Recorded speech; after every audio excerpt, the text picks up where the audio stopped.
sejahtera bagi kita semua. Assalamualaikum, Om Swastiastu, Namo Buddhaya, Salam Kebajikan. Perkenalkan, nama saya Cynthia Immanuela Rende dengan NIM 231420101020, kelas A1 semester 2 dengan dosen pengampun Nurse Mega Lumikewas Eskep Mkes, Fakultas Keperawatan Program Studi Ilmu Keperawatan Universitas Pembangunan Indonesia, Manado.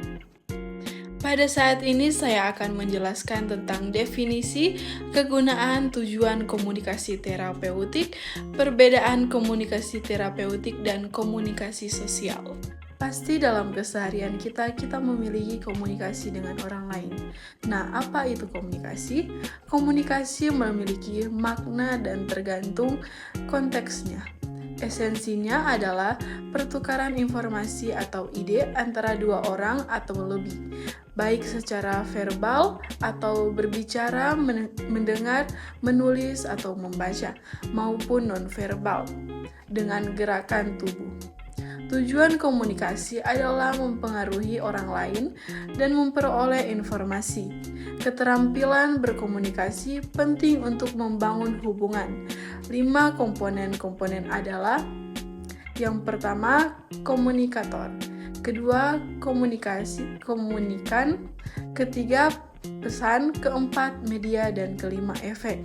Komunikasi melibatkan penyampaian pesan dari pengirim pesan ke penerima, menghasilkan respon dan umpan balik. Bagi perawat, keterampilan komunikasi adalah critical skill untuk mengumpulkan data, memberikan informasi kesehatan, dan membangun hubungan antara klien dan perawat. Komunikasi efektif membantu perawat melaksanakan intervensi, mengevaluasi, dan mencegah masalah legal. Komunikasi sangatlah penting untuk membangun hubungan saling percaya antara perawat dan juga klien. Pada kesempatan kali ini, saya akan menjelaskan tentang A. Definisi komunikasi terapeutik, B. Kegunaan komunikasi terapeutik, C. Tujuan komunikasi terapeutik, D. Perbedaan komunikasi terapeutik dan komunikasi sosial. Kita masuk pada pembahasan kita yang pertama, A. Definisi komunikasi terapeutik. Komunikasi yang dilakukan oleh perawat untuk memberikan efek terapi bagi penyembuh atau pasien. Perawat harus memiliki pengetahuan dan keterampilan aplikasi komunikasi terapeutik untuk memenuhi kebutuhan dan kepuasan pasien. Definisi komunikasi terapeutik yang pertama, kemampuan perawat membantu klien beradaptasi dengan stres, mengatasi gangguan psikologis, dan berhubungan dengan orang lain. Yang kedua, hubungan personal antara perawat dan klien untuk memperbaiki pengalaman emosi klien. Yang ketiga, hubungan kerja sama antara perawat dan klien yang melibatkan pertukaran perilaku, perasaan, pikiran, dan pengalaman. Yang keempat, komunikasi yang direncanakan secara sadar, bertujuan, dan berfokus pada kesembuhan pasien. Pada saat ini kita masuk pada pembahasan kita yang kedua, B. Komunikasi terapeutik. Ada kurang lebih 9 komunikasi terapeutik. Yang pertama, membangun hubungan kepercayaan. Kedua, mengurangi kecemasan dan stres. Ketiga, meningkatkan kepatuhan terhadap pengobatan. Keempat, membantu penanganan masalah. Kelima, mengumpulkan informasi yang akurat. Keenam, mengembangkan keterampilan coping. Ketujuh, meningkatkan kesejahteraan psikologis.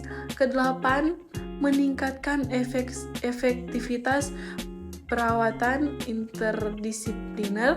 Kesembilan, mendukung keluarga dan pengasuh. Pada saat ini kita masuk pada pembahasan kita yang ketiga atau C, tujuan komunikasi terapeutik. Ada sekitar 4 tujuan dari komunikasi terapeutik. Yang pertama, realisis diri, penerimaan diri, dan peningkatan penghormatan diri melalui komunikasi terapeutik diharapkan terjadi perubahan terhadap diri klien.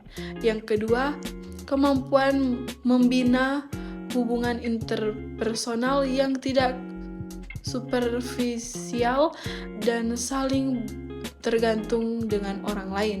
Yang ketiga, peningkatan fungsi dan kemampuan untuk memuaskan kebutuhan serta mencapai tujuan yang realistis. Yang keempat, meningkatkan fungsi dan kemampuan untuk memuaskan kebutuhan serta mencapai tujuan realistis. Pada saat ini kita masuk pada pembahasan kita yang terakhir, yaitu D. Perbedaan komunikasi terapeutik dan komunikasi sosial. A. Komunikasi terapeutik.